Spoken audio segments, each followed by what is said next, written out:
हाथ में कुशा लिए हुए कर्ण ऋषि के शिष्य का प्रवेश। वाह, महाराजा दुष्यंत के प्रताप का क्या कहना।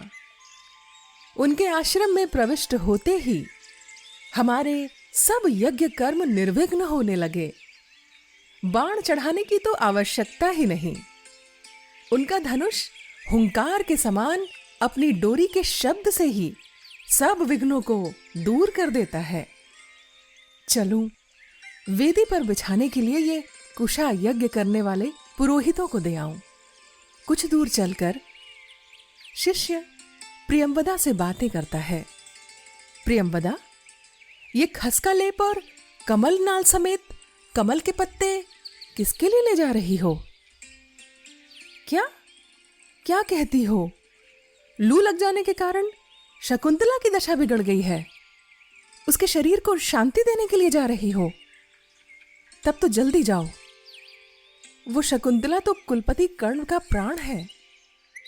मैं भी अभी जाकर यज्ञ से बचा पवित्र जल गौतमी के हाथ भिजवाता हूं। ये कहकर शिष्य चले जाते हैं। इधर विरह से व्याकुल राजा आश्रम में विचरण करते रहते हैं। मैं ऋषियों के तपोबल को भली भांति पहचानता हूं और यह भी मुझे मालूम है वह सुंदरी शकुंतला पिता की आज्ञा के बिना कुछ न करेगी। फिर भी मैं किसी प्रकार अपने हृदय को उससे वापस नहीं लौटा पा रहा। भगवान कामदेव, तुमने और चंद्रमा ने विश्वसनीय होकर भी प्रेमी जनों को बहुत धोखा दिया है, क्योंकि मेरे जैसे लोगों के लिए न तो तुम्हारे बाण ही फूलों के रहते हैं और न ही चंद्रमा की किरणें शीतल रहती हैं।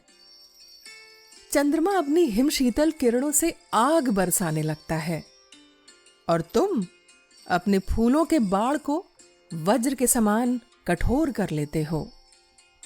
ऐसा सोचते सोचते राजा उदास भाव से आगे बढ़ते हैं। इस समय ऋषि लोग तो यज्ञ कर्म में लगे हुए हैं और उन्होंने मुझे कुछ देर की छुट्टी भी दे दी है। अब कहाँ चलूं जहां कुछ देर बैठकर थकान मिटा सकूं? हाँ, प्रिया के दर्शन के अतिरिक्त मेरे लिए और स्थान भी कहां। चलूं, उसी की खोज करूं। प्रायः इस तेज धूप की दोपहरी के समय शकुंतला मालिनी के तीर लताओं के कुंज में रहा करती है। वहीं चलता हूं। थोड़ी दूर चलकर राजा दुष्यंत को ठंडी वायु के स्पर्श का अनुभव होता है। आहा, इस जगह तो बड़ी ठंडी हवा चल रही है। यहां की वायु में कमलों की सुगंध भरी है और वायु मालिनी नदी की तरंगों के जल कणों से शीतल हो उठी है।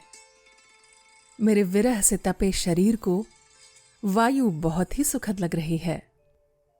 कुछ दूर चलकर और देखते हुए राजा फिर सोचते हैं, शकुंतला अवश्य ही इस बेत से घिरे हुए लता कुंज में है, क्योंकि इस कुंज के द्वार पर सफेद रेत में नए पद चिन्हों की पंक्ति दिखाई पड़ रही है। जरा पेड़ों की डालियों से देखूं तो वहां देखते ही राजा प्रसन्न हो उठते हैं। आंखों में चैन पड़ गया। ये मेरी अभिलाषाओं की रानी पत्थर की शिला पर बिछे फूलों के बिछौने पर लेटी हुई है। दोनों सखियां उसके पास ही बैठी हैं। अच्छा, सुनूं तो ये एकांत में क्या बातें कर रही हैं? राजा कुंज में अंदर की ओर झांकते हुए सखियों की बातें सुनने का प्रयत्न करते हैं।